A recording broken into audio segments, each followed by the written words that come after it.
Welcome to Fiction Authors Talk Books, or Fat Books Podcast.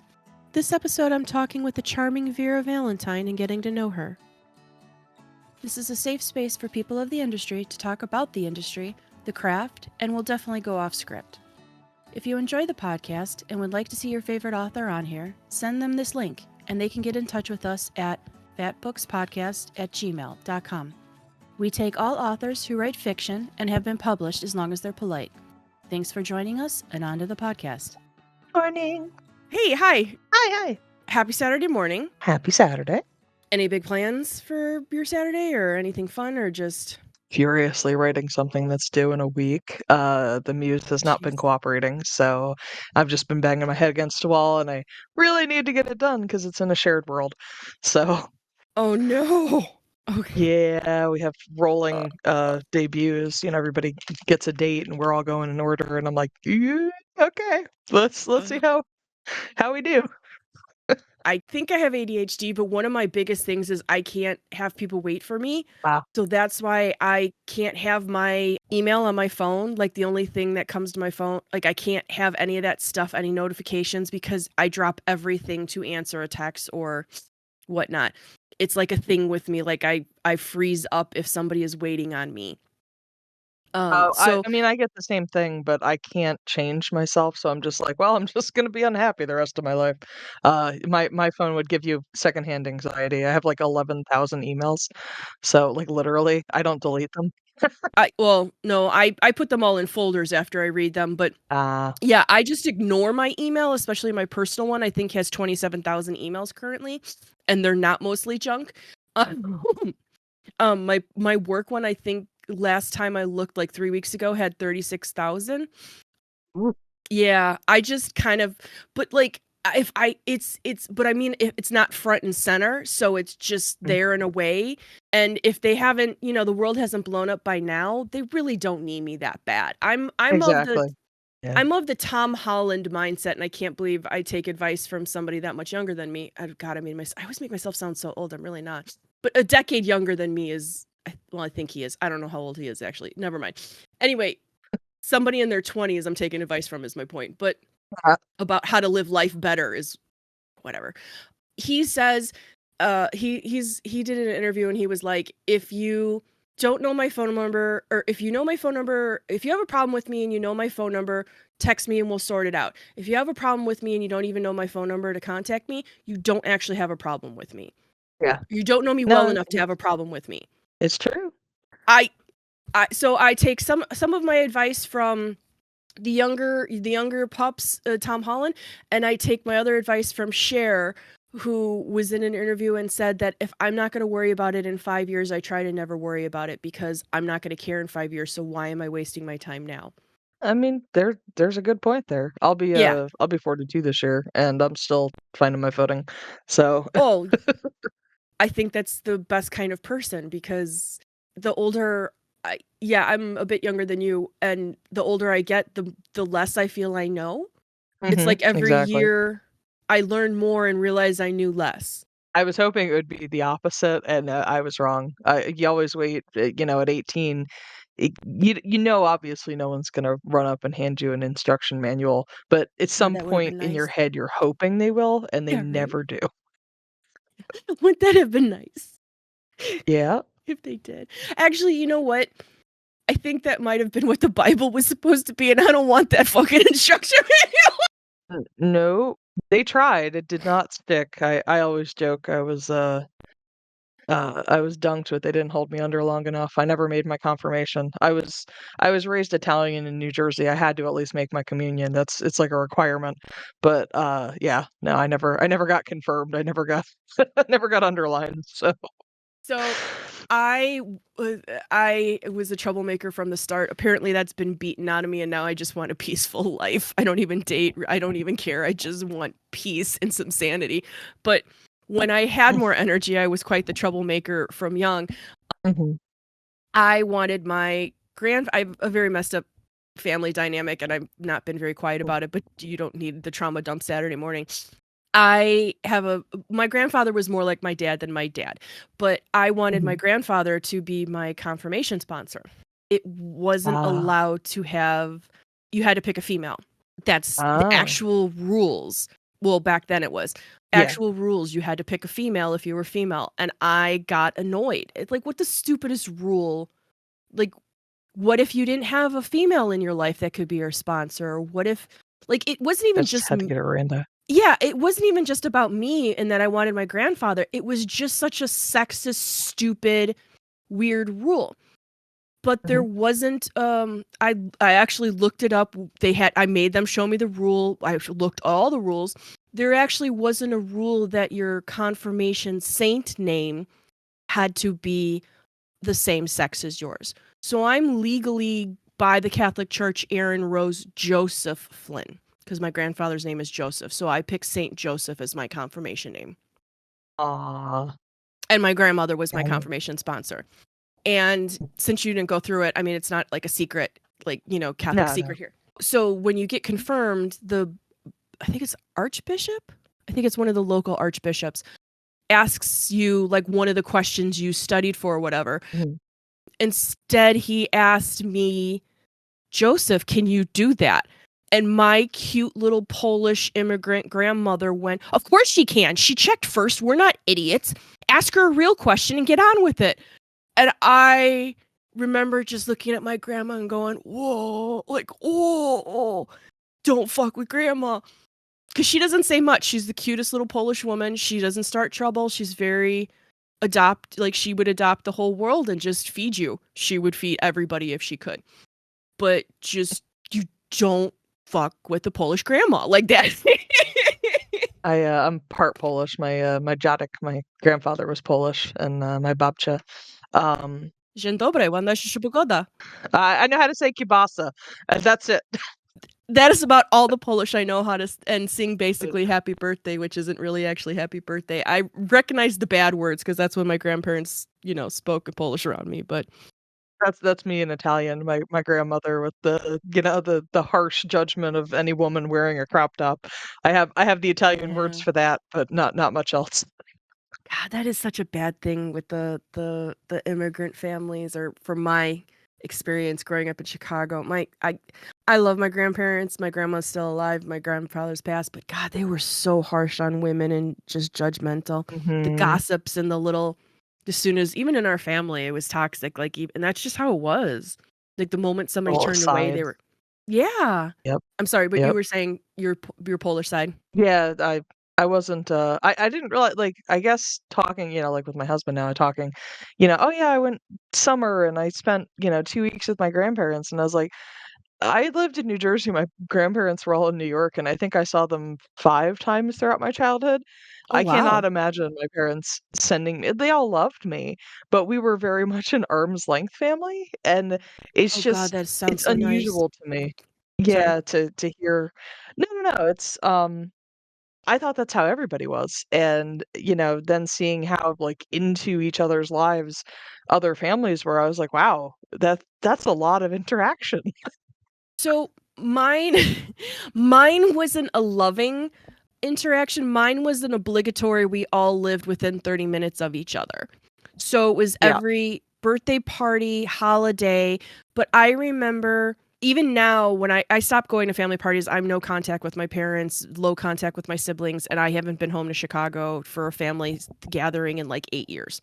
That's how tight we all are. My cousin's getting married, I think this summer, and she didn't know my phone number to send me the invite. Like, whatever. But so the last time I went, I finally got fed up with the whole, I came in for Christmas and my uncle sat down and was like, oh, so what's new? And I looked at him, and I finally just kind of lost my temper. I'm like, you haven't talked to me all year. Do you really care? And everybody just turned and slowly looked at me like I was the asshole.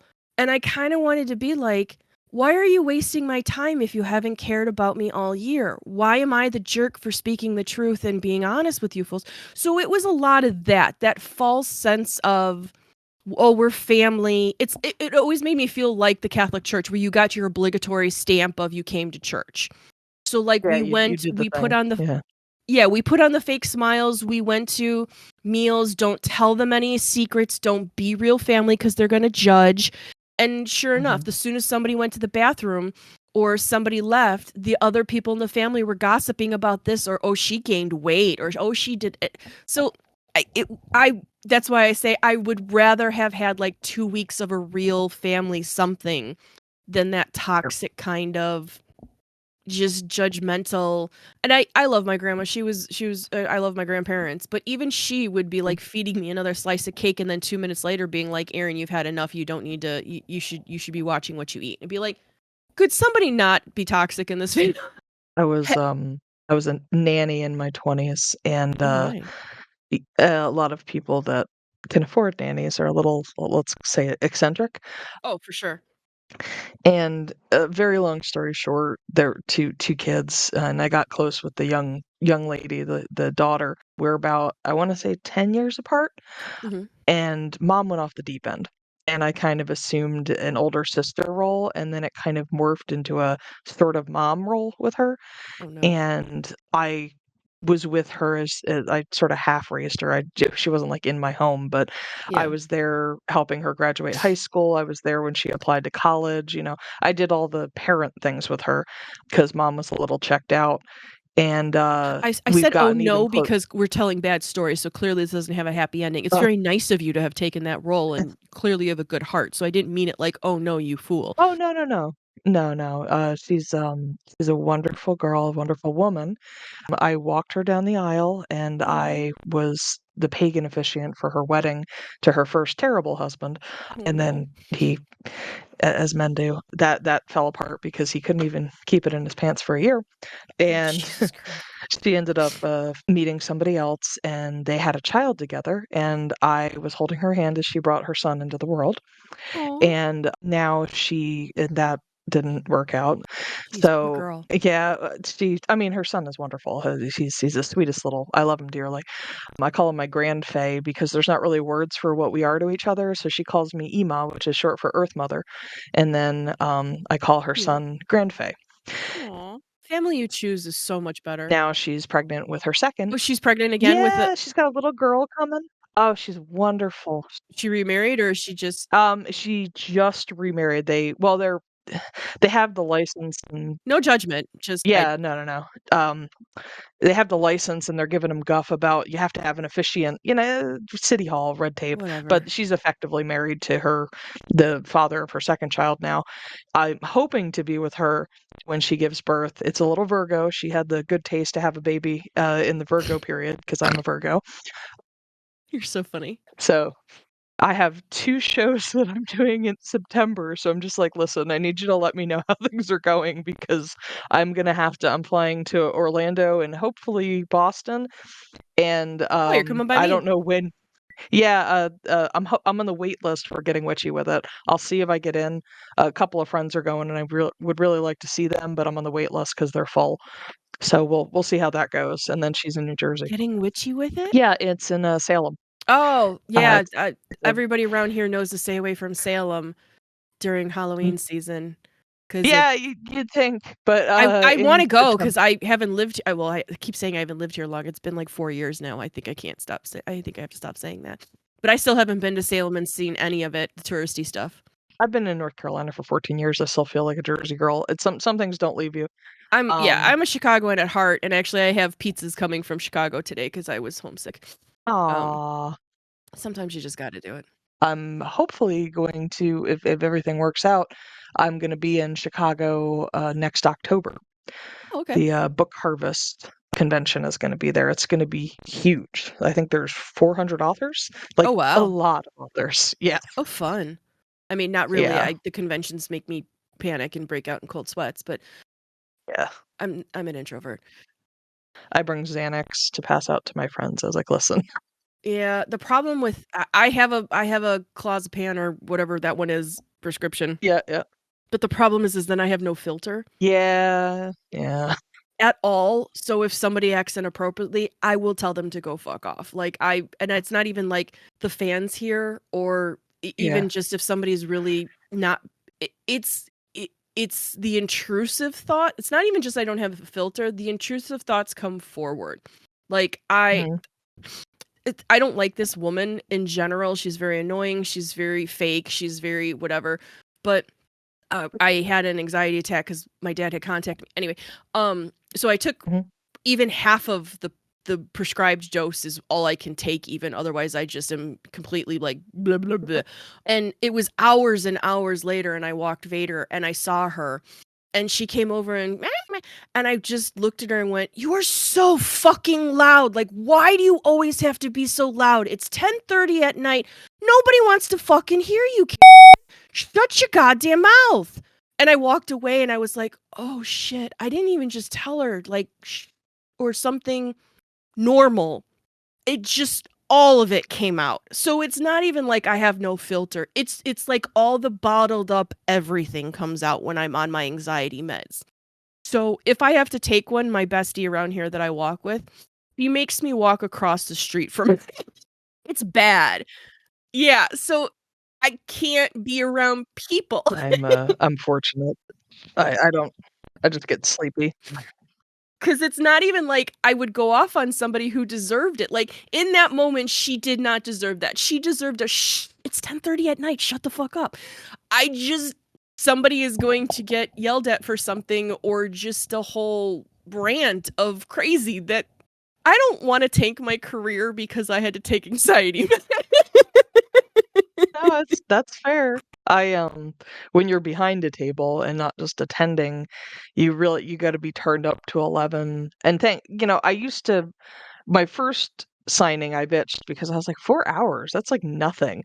4 hours feels like 4 years. An eternity when you feel like an animal in a zoo. It's not that I mind talking to readers; they're wonderful. I love that part. It's just the extended having to constantly keep up. Not a mask, because I am who I am. Yeah, I don't do the mask. It's tiring, because it's like, and then I get a little bit irritable because it doesn't actually bother me when people ask me the same questions.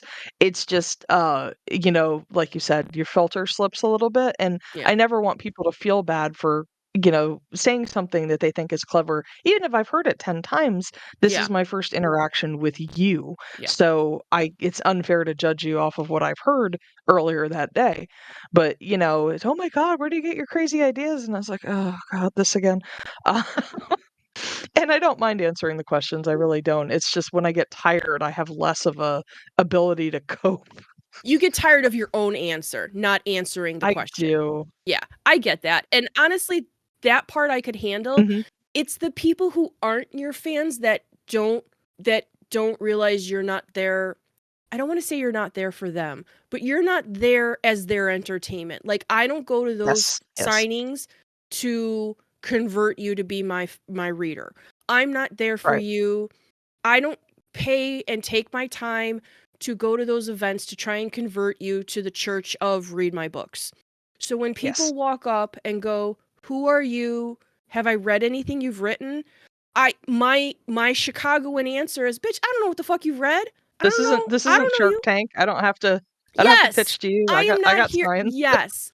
So those are the ones. If somebody walks up and goes, "Oh, I've not heard of you," and sees that I don't have a line, the people who like would cut in the line and be like, "I don't know you," be like, "Bitch, I don't know you either." Like, but those people who saw like that I wasn't talking to anyone, be like, "Oh, I'm sorry, I don't know you. Like, what do you write?" Hey, great. Yeah. Let's have a conversation as bibliophile to bibliophile. That sounds great. Cool. But the ones who also came to those conferences to get their money's worth and be like, "Hey, sign this." Be like, "Why?" Because they wanted to sell it on eBay later. I have no patience for people.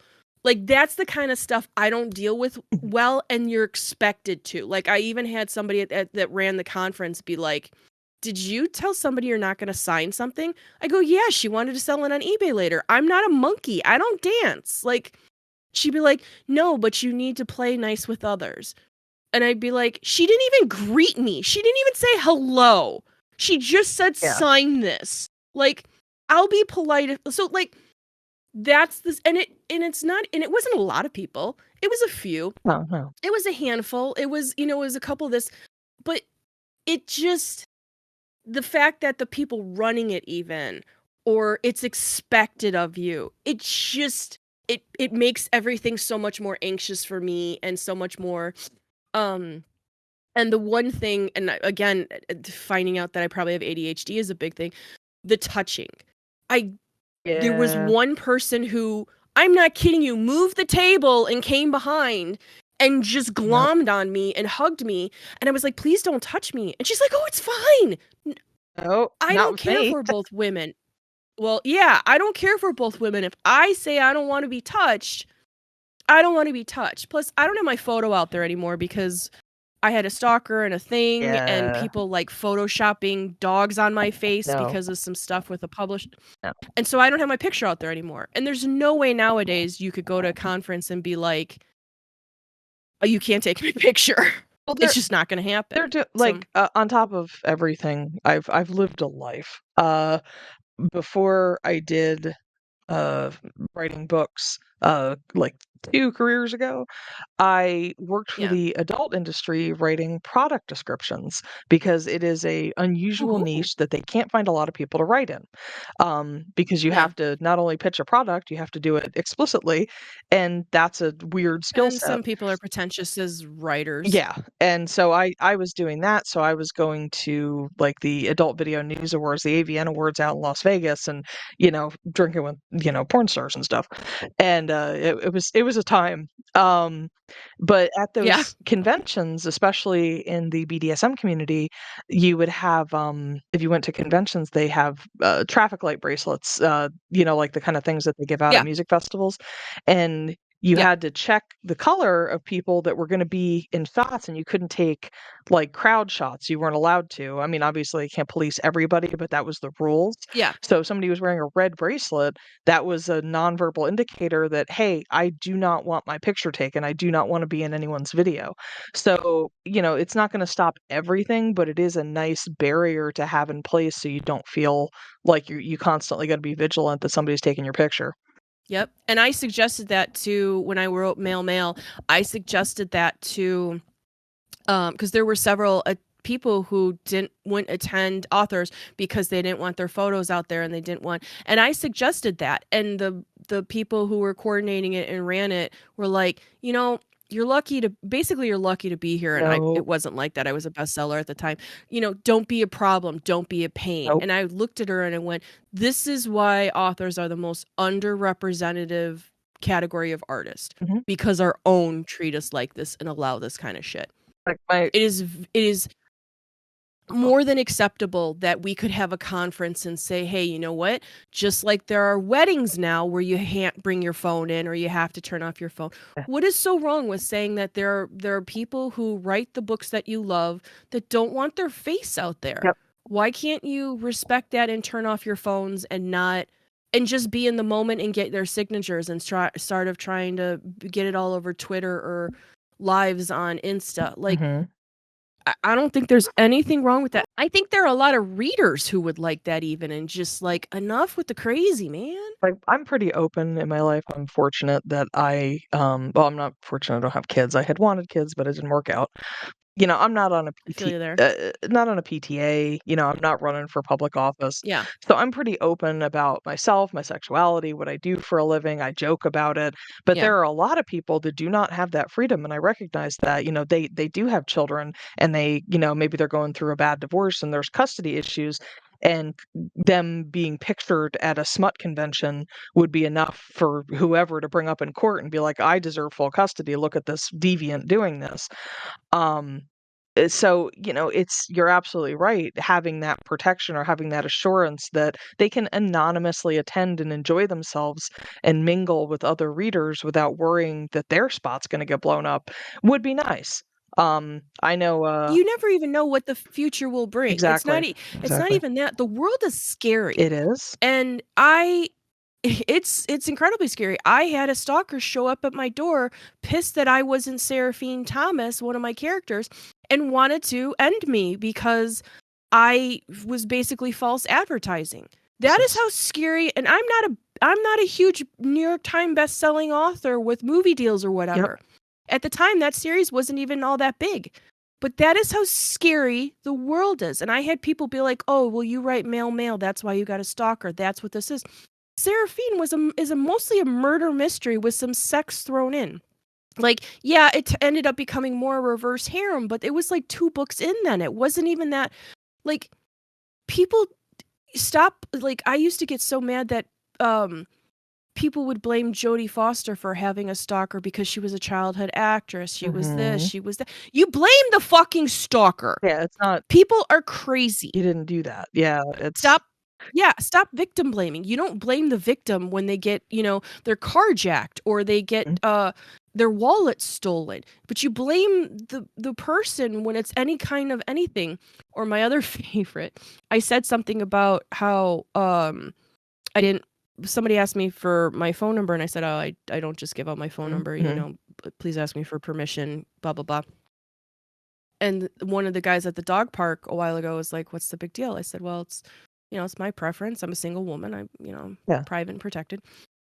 And I said, and he like kept, pushing. I said, "I had a stalker, like leave it alone, man." Yeah.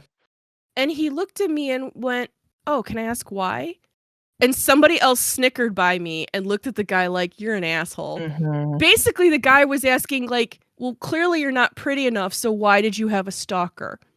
Like, dude, you don't ask somebody why they had a stalk, like, Yeah, I was sexually assaulted. Well, why? I don't know, yeah. dude. Like, people are awful. I am not here to answer for the sins of other people. I don't control other people. But I'm I think the only thing worse than having, well, no, not it was worse to have to deal with the stalker. mm, Like like the stalker thing was a horrible situation. But that was like the first time somebody had almost like practically said to my face, "Well, it wasn't because of your looks, so why did you have a stalker?" I just looked at him and went, "Are you like fucking kidding me, dude? Like seriously?" I was like, "It was a work thing." He goes, "Oh, that makes sense then." I was like, "Oh, you're an asshole, man." And I walked off like you don't know how to make conversation. I just looked at his wife and was like, "You married this fool? Like what do you see in this?" And she just looked away like she couldn't even, I don't claim like, him. how do you, and yeah, right? And the kicker is I swear probably to this day he doesn't understand what he did wrong. Like he's just that guy. And I mean, he wasn't like overly attractive. He wasn't, but clueless is the word that I would, And I bet if you could explain color to this idiot, he would actually feel bad for what he did. But Mhm. some people just don't. They see an overweight woman and they just don't see anything worth respecting. It's amazingly Yeah. crazy. I'm Ugh. bigger myself. I'm big in general. We like a big girl around here. I'm 5'10", I'm 270, like I look like an out of work bouncer. Especially around romance writers, for some reason, like whatever the average skew is for height, I'm They're talking short, they're so short. right? I'm like, why am I a giant among you? This is odd. Girl, we're the same height and about the same size. So if we ever meet, we'll be the tall ones. But every romance conference I was at, it was like we take a picture and I'd have to like crouch it down so they could skew it better. Because you end up in, I always, obviously high school wasn't a fun time for any of us. I'm sorry, anybody that claims otherwise Oh is yeah, lying. But I always or delusional. I do correlations between writing. Like if somebody started writing around the same time as you, you're in the same quote unquote graduating class. So, the seniors tend to hang out with seniors and the freshmen tend to hang out with freshmen. And I always use the lunch table analogy. We all sit at different lunch tables. Oh, I And like it. when you're at conferences, you end up packing up. It's really interesting. I'd love to have like a social scientist study it because you end up packing up. You end up with like between Isn't that our job, social you, scientists? you Really? get like When you break it down? 5 to 8 friends that you're gonna go out to lunch with, you're hanging with, and sometimes the packs converge and you all get together for a Mhm. meal and it's like the meeting of the clans. And then in, Salem, I wasn't signing last year, but I went as a guest of my friend C. Rochelle, and I was hanging out at her table and stuff, and we all went to meals and kinda wandered around Salem together in our packs, and then Catherine Moon had her pack, and we all kinda but I'm standing there because Corinne is very short too, Mhm. is C. Rochelle, and I feel like this stork or like a livestock guardian dog and like these little chickens running around. Lola Rock is such a wonderful person. You're a very pretty eagle. She is pocket-sized. She is so small. Jesus. And I'm just like, I feel like I'm bringing up the rear on the group, like my job is to protect them from outside threats. It's just everybody's so short. That's so I funny. love it. It's a great the community and networking at these shows is amazing. I go for that and to meet the readers. I see some people doing like the financial breakdowns. I was like, listen, it is a business deduction and it's a chance to hang out with friends. It's a chance to meet new friends, to talk with people who understand the particular stresses of this job. Bless my husband, he's wonderful, but I can only talk to him so much about, and then the third act breakup, blah, blah," and he's like, "Yes, honey. Yes, that sounds terrible." And his eyes glaze over the way that mine Yeah. do when he talks about Warhammer 40K. So I figure we're even. Yeah. But it's nice to talk Yeah. shop with people, See, I would go to the Boston one. You'll have to let me know about the Boston one. I would go incognito Mhm. and just not tell anyone who I was and just go to meet you guys, have lunch, hang out, Mhm. and just I just am not in a mental capacity place to put myself back out there and risk my photo getting taken again. I don't know that I ever will while I'm single and especially living in an apartment and Mhm. everything. Like I can't risk it again, and I'm just not there securely enough without an alarm system and everything. My friend Cleo Evans, she wears a mask, like a COVID mask, and she just wears it to signings. And of course, masks are uncomfortable. I get it, but it's perfectly Yeah. reasonable. And there are plenty of authors that wear them specifically for that same reason. They don't want their anonymity Yeah, that compromised. is a And good idea. and Yeah. it's germ factories, these big gatherings of hundreds of people. So it's also Yeah. prudent. So Yeah. There are better, yeah, more comfortable masks you could do and Mhm. everything Mhm. nowadays. That's not a bad idea for sure.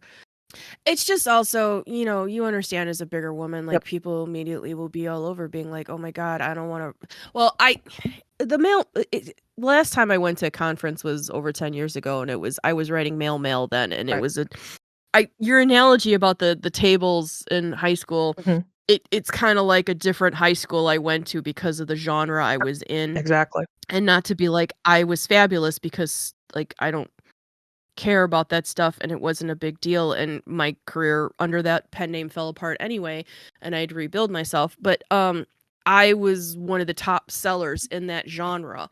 So my experience was different. Mhm. I had fake people next to me wanting to undermine me, and I had every new author dying to sit at my table and write with me and spreading. It was just so toxic, and it was ew. But yeah, it was a different genre and ridiculously toxic and everything, so I'm in a weird position because I started in Monster, on purpose, and I assumed that was gonna be my track, Mhm. that I was just gonna continue with that, and I wrote Unhinged sort of, on a lark. I was like, "Oh, this would be funny. This is dumb and funny. I'm gonna write it." And I'm in this strange position now where I feel like the godfather of sentient romance, but I'm not. I didn't start sentient object romance at all. It was very well established by people like Tuck Tingle and Leonard Delany well before I ever even started writing.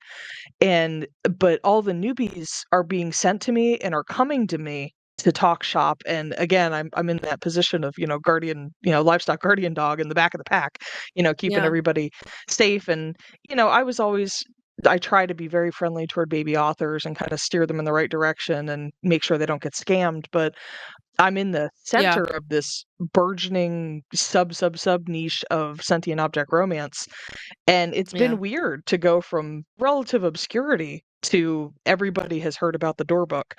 And, people that I have absolutely no contact with know my book.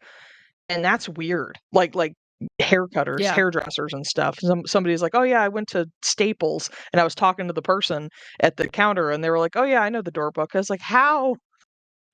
And it's been strange. People take shots at my stuff all the time because it's weird, and I don't get precious about it. It's like, okay, it's a weird concept. I'm gonna get made fun of. I get it. I don't put myself out there with an expectation that everyone's gonna treat this like, fine literature. So But, what? it's Yeah. if you want to hack holes in the book, go for it. You know, everybody deserves their opinion. Everybody is allowed to say what they want. Two things I always say: don't tag me. That's the only thing Yeah. I've ever said. If you're going to write a negative review or even perceived negative, it is, if it's below 4-star, I consider it a negative review, because so does Amazon. Don't tag me in it. Yeah. And Yeah. do not make comments about my personal sex life. That is not on the table. That is not what we're discussing. And me as a human being. If you want to Yeah. comment about my book, my characters, my plot, go for it. Even my writing. But when you Yeah. say she must be so desperate, she's out here banging doors, and I was like, okay, listen, Stephen King isn't off, you know, killing people on the weekends. Okay, it's a creative exercise. We write, we draw, Mm-hmm. we depict things that don't exist out of our brain, out of imagination, for other people to enjoy as entertainment.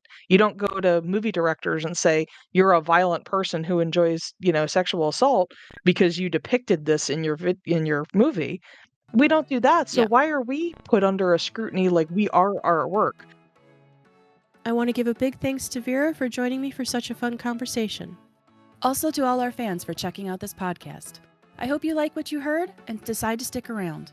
Please make sure to subscribe to the Fat Books Podcast on YouTube or Spotify, or that little purple icon on your Apple device. Follow us on Twitter and Facebook to stay up to date on who we're recording with and when episodes are coming out. There's also a Patreon if you want to support the podcast and keep it going. Now let's hear a bit about what Vera's got going on. I'm in an anthology. One of the, I think there's been 6 so far. 5 so far. Monsters in Love 5: Lost in the Fire. That's coming out, I believe, at the end of the month. I have a short story in there about a kitsune barista, a little bit of paranormal fun. And then hopefully, fingers crossed, I have a full length coming out at the beginning of April as part of the Mated to the Monster series. It's called Milk and Honey, and it's about an exiled Fey prince and the exotic dancer who he accidentally kind of marries. So, that should be a lot of fun. Thanks for staying till the end, and hope you enjoyed it.